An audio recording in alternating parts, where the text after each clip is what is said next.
The Morning Dump from Hurrdat Sports with Andrew Rogers and Damon Benning.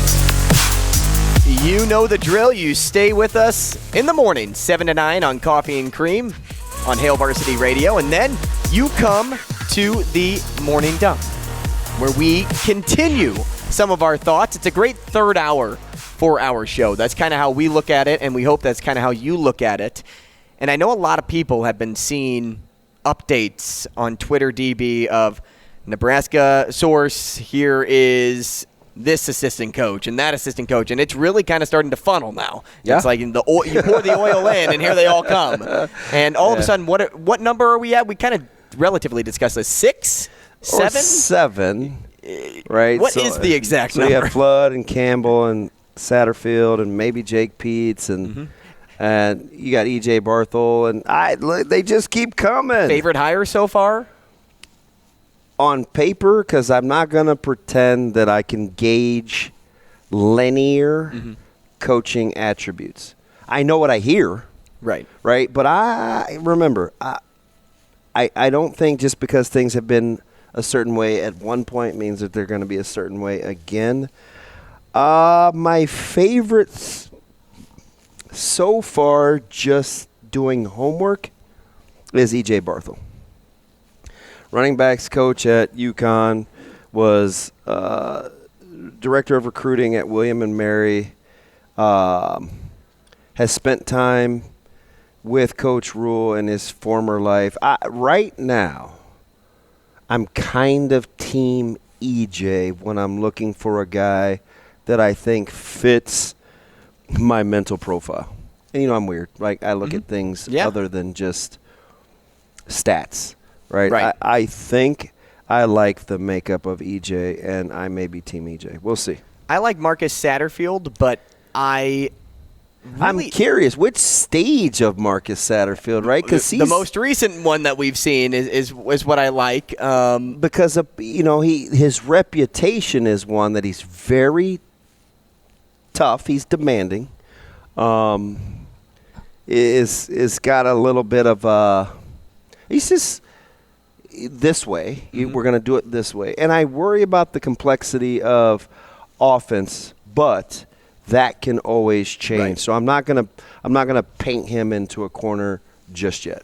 And Brady Oltman's Hail Varsity writer has a really good article out right now on HailVarsity.com. It's about Matt Rule's coaching staff taking form following his press conference. If you want access to that article, make sure you get a Hail Varsity subscription. That's by using the promo code AR for monthly or the promo code DB for yearly. We're pushing these promo codes because as of right now, you should see the amount of information that our team of writers are putting out. And listen, we're going to be able to present information differently than I think most people. Well, naturally, and this is... Not to use a word from Dion Sanders, who dropped braggadocious 2 weeks in a row. Not to be braggadocious, but I do think we'll have insight and perspective that most people won't. We have the connection. And good chemistry. So with the chemistry, you can utilize the connections because without both, they both have to go. Right? If you weren't who you are, I can't be who I am. So those two things have to go together. Right? Like, I like good teammates. And by no means... will I have the same idea when it comes to coaches? Oh, I know. As DB. And I like that, too, because sometimes your boy needs balance. By the way, is he a good fit at Colorado? I mean, Dion? Yeah. Maybe. I don't think so. I think he'll be fine in Jackson still. Well, listen, I don't know. I think Dion's going to be good at whatever Dion wants to do. That's just his personality. Because you know why? He's authentic. You know exactly what you're getting with Deion Sanders. And I just don't know if he wants to leave. And if it's not for you, then don't hire him. And he knows that. So wherever he goes, I think it's going to work. Oh, and yes, he'll have success. I can easily retract that part of my statement. I meant more from the stance of I don't know if Dion wants to pick up and leave. Like, just move. No, I'm with you. I don't know if he wants to go. We always assume that everybody wants to do the next thing in hierarchy, and sometimes people are just happy where they're at. Mm-hmm. And so we'll see if that's Neon Dion or not. I really like Evan Cooper, though, is who I was going to kind of hone in on. And the reason I like him is, he's one of the better recruiters on the staff. And I think that's what Nebraska really needs right now. You need somebody that can completely come in and pinpoint a need on this roster and then go out and find it. You have that in Matt Rule. Matt Rule can do that, but you need a bunch of bodies to be able to do that. And Evan Cooper's one guy that has a ton of success doing that. He helped secure 3 consecutive top 35 recruiting classes during his time at Baylor. He's had a lot of great connection with Matt Rule over time. I mean, just think about what you had to go through after the Art Briles scandal to go out and recruit people and say, hey, we are different. Yeah. Oh, no, I completely agree. What message do you say to somebody that's 17, 18 years old when you're like, hey, if you come play here, I promise you things will And what was the are better. composite of those Baylor recruiting classes? It was top 35, right? Mm-hmm. Which is unbelievable. So, I mean, I could totally get it. Listen, and Coop knows defensive backs.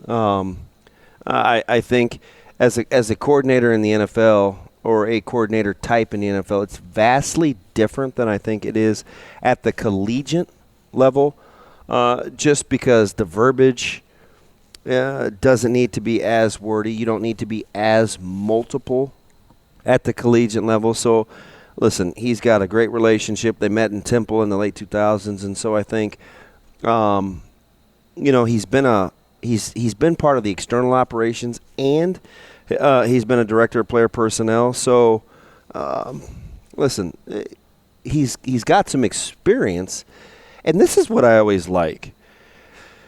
I'm not a linear guy. Well, if you did this here, that means you'll do this here, whether it's to the good or to the bad. Sometimes the environment in which you're stepping into is different. It allows you some different – you can maybe play to your strengths or have your weaknesses minimized, but maybe you didn't have at other places because now you have a frame of reference, right? I know exactly what I need in a co-host based on my experiences, successes, and failures at other places, and that's no different than I think it is at the coaching level. So I'm not – you can have a general baseline, but it doesn't have to be total if, then. And so for me, you like Super Coop? I do. I think Evan Cooper's a really good hire for this program. I'm going with Team EJ. And, right. But just think about who Nebraska's gotten so far. Yeah. And how quickly Matt Rule has put together he has an idea of what he wants to do. When this guy got fired from Carolina, I don't know the process, the interview process that Trev took with Matt Rule, but I would have to expect that, you kind of put the birdie in Matt Rule's ear early. Because not only did he come here, did he just, again, it comes back to the coach. You pick up and move. You move your family here because you think you can build a great lifestyle in this town. Not only are you doing that, but Matt Rule had to make sure he had the right people with him before he took this job. No, I understand. He wouldn't take the job in Lincoln and then go back and be like, all right, now let me go talk to my guys. I've been the guy that took a head coaching job late and was forced to fit staff in. You don't want to do it that way. No. You want to do it the way that Coach Rule's had a chance. And for all the love that Coop is getting, you want to know why I like E.J. Barthel? A couple reasons. Number one, again, I kind of said this during Coffee and Cream, and you can go back and listen to that on the replay page. It's up on Hail Varsity. You can also go back and grab it however you get your podcast as well. Can. Just Google Coffee and Cream. But he spent time at William and Mary. He spent time in Albany. He's also spent time at Howard. And while those were quick stints, I think it's 17, 18, and 19 respectively, those were for jobs on the rise. Mm-hmm. And when you bring a guy that's been a recruiting coordinator in a tough place to recruit like William and Mary, you spend time at a historically black college like Howard, I think your portfolio is pretty diversified. And when you come to Lincoln, Nebraska, you've got a lot of things at your disposal. You have resources. You'll have great facilities. You've got tradition. Know-how and ability to grind was going to be important. And I think just by reading and asking questions, I think he's a grinder by nature. So I don't think the environment's going to make the person. I think the person is going to make the environment. And that's always the way that I would have it. I would try to raise my kiddos in such a way where wherever you are, be who you've been raised to be and don't compromise due to what the environment is presenting for you. And I hope, glass half full, if you like a little splash of cream. Maybe some Mio? A little. If you're one of my kids, they drink a ton of water, and we stay stocked on Mio. That's weird you say that. I think right now I'm gravitating towards EJ just because I liked what Connecticut did. They were a great story for a while. The bottom kind of came out. They sure were. But that was a trashy. Randy Edsel did not leave that program. Well, he didn't inherit it in a good spot. He didn't leave it in a great spot. Let's just say UConn's not known for their football. And they were clicking, and Coach Moore had them winning football games. And so if he's good for Coach Moore, who I think is a great football mind, I'd like what happened with E.J. Barthel. And so that's kind of the guy that I got my eye on. And we will touch a lot more on the new faces on the coaching staff tomorrow morning on Coffee and Cream. We don't want to get into all of it here because I really want to go into more detail with this conversation. We told you who we liked the most, but how about we look even into tomorrow of how good of a fit all of these guys are for the program. That'll be tomorrow. And, we'll touch a little bit more on recruiting, and I guarantee there's going to be more names that pop up. Because tomorrow will be a day JP's. away from being able to hit the road. Right. And that's a big deal. Yeah. It's a really big deal Absolutely. At this point. Being ready to go. And will you go out there with a full complement of bodies? What's going to happen with Rayola? What's going to happen with Dawson? Inquiring minds want to know. Not only that, what's happening with Joseph? Absolutely. Which Friday appears to be a very important day in the dominoes in which to fall. Hey, and you know what? They've been falling all at the right time, if you've noticed that. And they've kind of all just been toppling down as expected. The more you know, very timely. Now, something we also will talk about tomorrow, too, is Bill Busch will not be on the staff. So we'll save that. I don't want to go into that just yet, but Mitch Sherman reported yesterday that Bill Busch would not be on the staff. So aside from all of that, let's take one step up now. We're going up on the ladder, up to the professional level. Is this our Jefferson's moment? Well, we're moving on up. We are moving on up. To the east side? Is that where we are? I was on the east side, now I'm We're on the west side. We're on the west side of do you HBC guys Club. play that song in the locker room? No. We have to have all music off by 5 o'clock on game days because it's the time to reflect moment, and so they're very selective about the music ensemble. Tons of storylines to hit on going into Week 13. And, the big thing for me, and this is what I want to talk about, is Deshaun Watson being back for this Browns team. I say this all the time, and I'm going to say it again. Put your personal feelings of this guy aside. Now let's talk about Deshaun Watson and why the Browns have brought him in. If you look at the Browns' record, what are they, 4-8? Yeah. 4-8. You traded your entire future for 4-7. For an all-star quarterback. So 4-7, which is better than 4-8 at this point. For an all-star quarterback that you had not only playoff aspirations, but Super Bowl aspirations with. And then the baggage started coming with him, and, we're in this position now to where you have mixed emotions about Deshaun Watson as a human being. But as a football player, he's a very good quarterback, and he gives the Browns the best chance to win.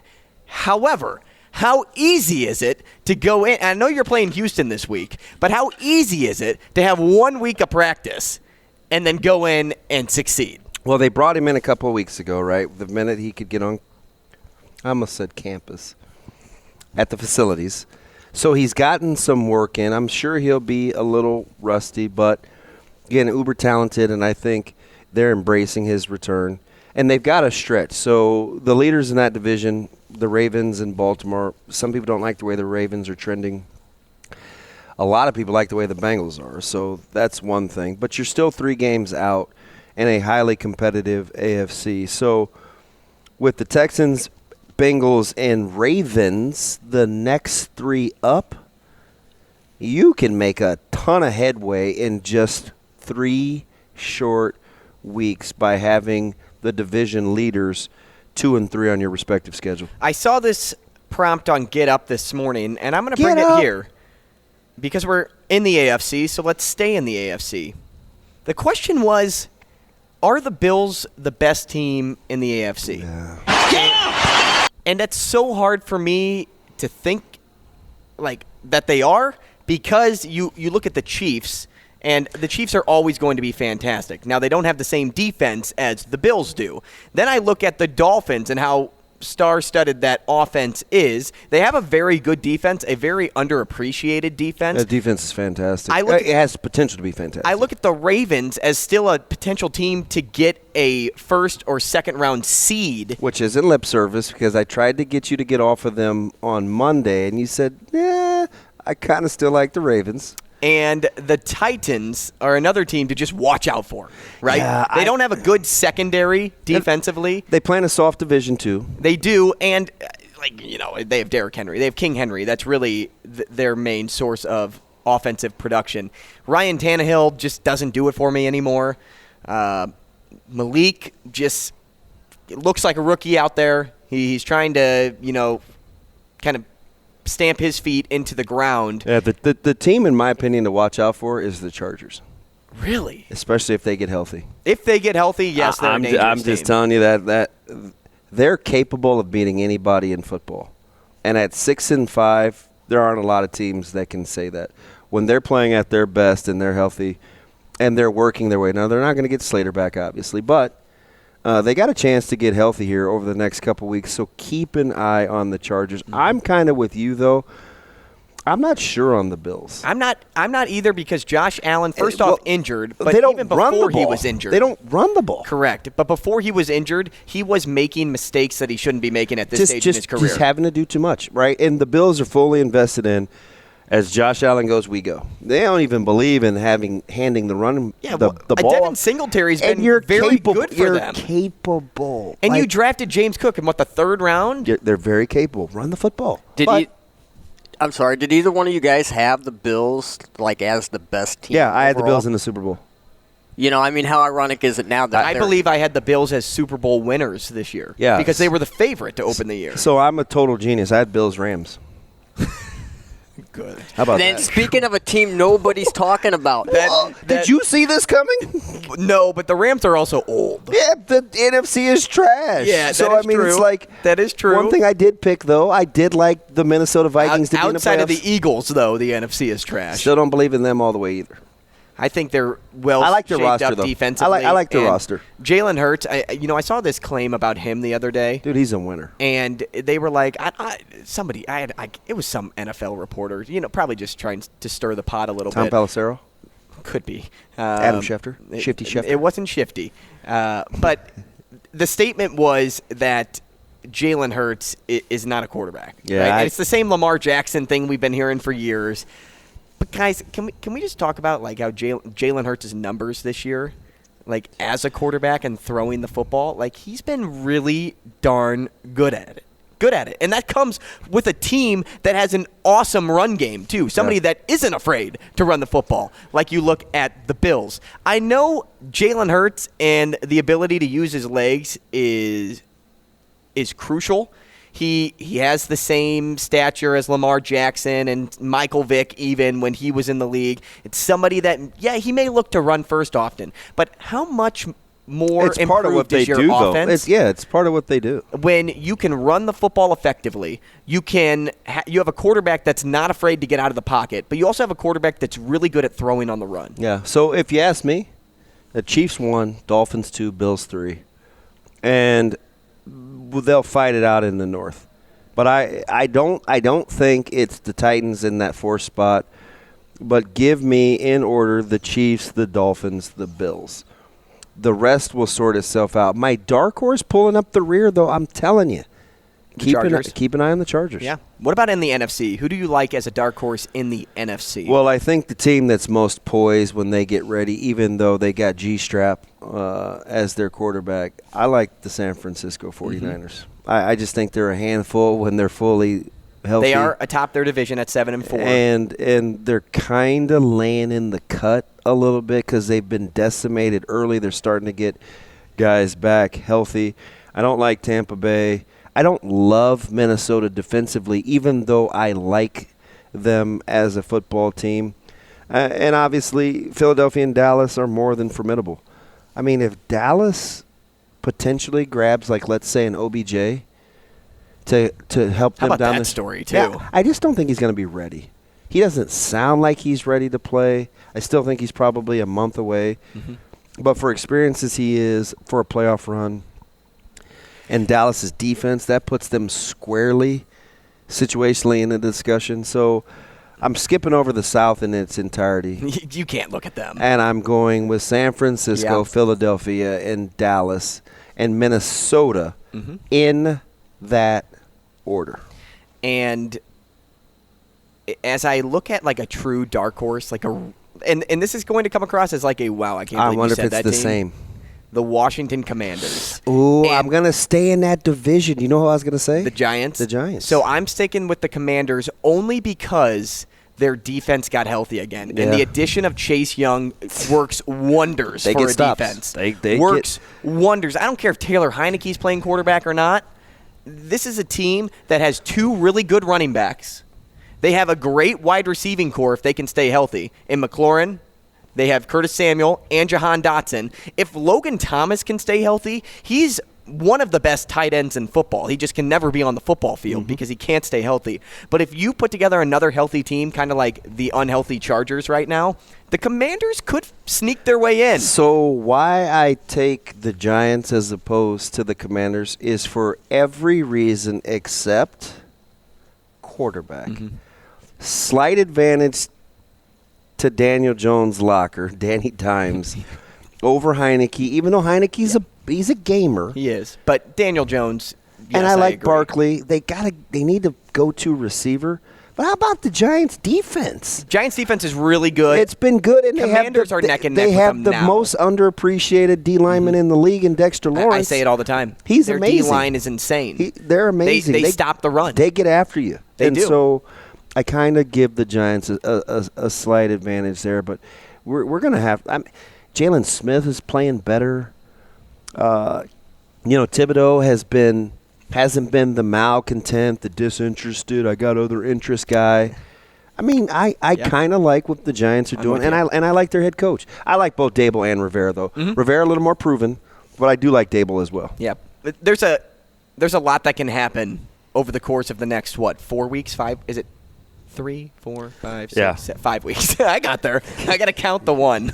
I got to count the 3 and then go up there. But, yeah, tons can happen. A lot of shakeup. That extra week, though, could pay off for some of those teams that are on the border of getting into the playoffs. Yeah, it's going to be interesting. So, go ahead. I just think it's fascinating that the league is going to be as competitive down the stretch as it is. I know people think it's top heavy, but you watch as teams get healthy, you'll see a seismic shift in the balance in the NFL. I couldn't agree more. That is Morning Dump this morning. Again, it's our extension of Coffee and Cream in the morning, and we will do Morning Dump every single morning following the radio show. Catch Betting Bites wherever you get your podcasts, and Sports Six Pack. That's in Apple and Spotify. We appreciate your time this morning. Now, wipe, get on with your day. We'll see you tomorrow.